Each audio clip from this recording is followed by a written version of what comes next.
என் அன்பான குழந்தையே, நீ கலங்காதே. இந்த உலகில் உனக்கு உபத்திரவம் இருக்கும், ஆனால் தைரியமாக இரு. நான் உலகத்தை ஜெயித்திருக்கிறேன். உன் சிலுவையை நீ சுமக்க வேண்டும், ஆனால் நான் உன்னோடு சுமப்பேன். உன் பாடுகள் ஒரு காலத்துக்கு மட்டுமே, ஆனால் உன் மகிமை நித்தியமானது. உன் விசுவாசம் சில நேரங்களில் கடுகு விதை அளவுதான் இருக்கும், அது பரவாயில்லை. அந்த சிறிய விசுவாசத்தால் மலைகளை நகர்த்த முடியும். உன் சந்தேகங்களை நீ என்னிடம் கொண்டு வா, நான் உன் அவிசுவாசத்திற்கு உதவுவேன். உன் கேள்விகளுக்கு நான் பதிலளிப்பேன். என் சத்தியம் உன் இதயத்தில் வெளிச்சமாக பிரகாசிக்கும். என் பிள்ளையே, நீ அழுதாலும் சிரித்தாலும் நான் உன்னோடு இருக்கிறேன். உன் மகிழ்ச்சியில் நான் கலந்து கொள்கிறேன், உன் துக்கத்தில் நான் ஆறுதல் கொடுக்கிறேன். உன் வெற்றிகளை நான் கொண்டாடுகிறேன். உன் தோல்விகளில் நான் உன்னை ஊக்குவிக்கிறேன்.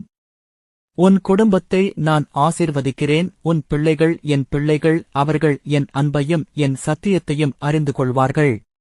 தலைமுறை தலைமுறையாக என் கிருபை உன் வம்சத்தின் மீது இருக்கும். உன் மனைவி அல்லது கணவன் என் வரத்தின் பயன். உங்கள் திருமணம் என் அன்பின் பிரதிபலிப்பு. என் குழந்தையே, உன் வேலையிலும் நான் உன்னோடு இருக்கிறேன். உன் கைகளின் வேலை ஆசீர்வதிக்கப்பட்டிருக்கிறது. நீ செய்யும் எதையும் என் மகிமைக்காக செய். உன் உதவியாளர்களுடனும் உன் அதிகாரிகளுடனும் நீ நன்றாக நடந்து கொள். உன் நேர்மை உன்னை வித்தியாசப்படுத்தும். உன் சத்தியம் உனக்கு நற்பெயரை கொண்டு வரும். நீ நோய்வாய்ப்பட்டிருக்கும் போது நான் உன்னை குணப்படுத்துபவர். நீ பலவீனமாக இருக்கும்போது நான் உன் பலம். நீ சோர்வாக இருக்கும்போது நான் உன் இளைப்பாறுதல். என் கிருபை உனக்கு போதுமானது. என் பலம் பலவீனத்தில் பரிபூரணமாகிறது. என் அன்பு பிள்ளையே, நீ வயதாகும்போது நான் உன்னை தாங்குவேன். உன் தலைமுடி நரைக்கும் வரை நான் உன்னை சுமப்பேன். உன் இளமை காலத்தை நான் புதுப்பிப்பேன். கழுகு போல உன் பலம் புதுப்பிக்கப்படும். நீ ஓடினாலும் சோர்வடைய மாட்டாய், நடந்தாலும் தளர்வடைய மாட்டாய். உன் இறுதி நாள் வரும்போது பயப்படாதே. மரணத்தின் பள்ளத்தாக்கில் நடந்தாலும் எந்த தீமைக்கும் பயப்பட வேண்டாம், நான் உன்னோடு இருக்கிறேன். என் கோல் உன்னை ஆறுதல் படுத்தும். நான் உனக்கு ஒரு வீடு ஆயத்தப்படுத்தியிருக்கிறேன். பல வீடுகள் உள்ள என் தந்தையின் வீட்டில் உனக்கு ஒரு இடம் இருக்கிறது.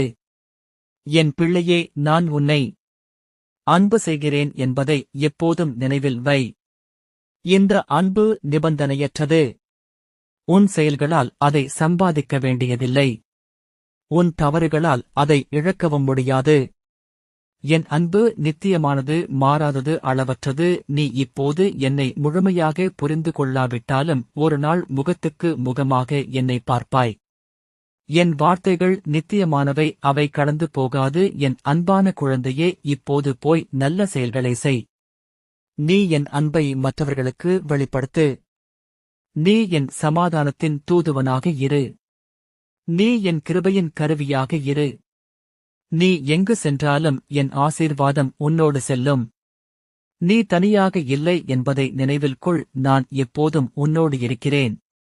இந்த உலகின் முடிவு வரை நான் உன்னோடு இருப்பேன். என் சமாதானம் உன்னோடு இருக்கட்டும். என் அன்பு உன்னை சூழ்ந்து கொள்ளட்டும். என் கிருபை உன்னை காத்துக் கொள்ளட்டும். போ என் பிள்ளையே, சந்தோஷமாகப் போ. நீ ஆசீர்வதிக்கப்பட்டவன், நீ அன்பிக்கப்பட்டவன், நீ என்னுடையவன். என்றென்றும் நீ என்னுடையவன். என் பிரியமான பிள்ளையே, நீ மீண்டும் என் அருகில் வந்திருக்கிறாய். உன் இதயத்தின் கதவு என்னை நோக்கி திறந்திருப்பதை நான் காண்கிறேன். இந்த தருணத்தில் நான் உன்னோடு பேச விரும்புகிறேன். என் குரலை கேட்டு என் வார்த்தைகளை உன் ஆத்துமாவின் ஆழத்தில் பதியவை. உன் வாழ்க்கையின் பயணத்தில் நீ பல பாதைகளைக் கண்டிருப்பாய். சில பாதைகள் மலர்களால் அலங்கரிக்கப்பட்டிருந்தன. சில முள்ளுகளால் நிரம்பியிருந்தன. ஆனால் ஒவ்வொரு பாதையிலும் நான் உன்னோடு நடந்திருக்கிறேனே. உன் கால்களில் முள் குத்திய போது என் இதயமும் வேதனைப்பட்டது. உன் முகத்தில் மகிழ்ச்சி பூத்தபோது என் ஆத்துமாவும் மகிழ்ந்தது. என் குழந்தையே, நீ சில நேரங்களில் தவறான பாதையில் நடந்திருக்கிறாய். அந்த நேரங்களில் நான் உன்னை கண்டித்து திரும்ப அழைத்தேன். என் கண்டிப்பு கோபத்தில் இல்லை. அன்பில் தன் பிள்ளையை நேசிக்கும் தந்தை எப்படி தண்டிக்கிறானோ அப்படியே நான் உன்னை திருத்துகிறேன். உன்னை அளவுக்கு அதிகமாக ஆசீர்வதிக்கப் போகிறேன். ஆமென், ஆமென்.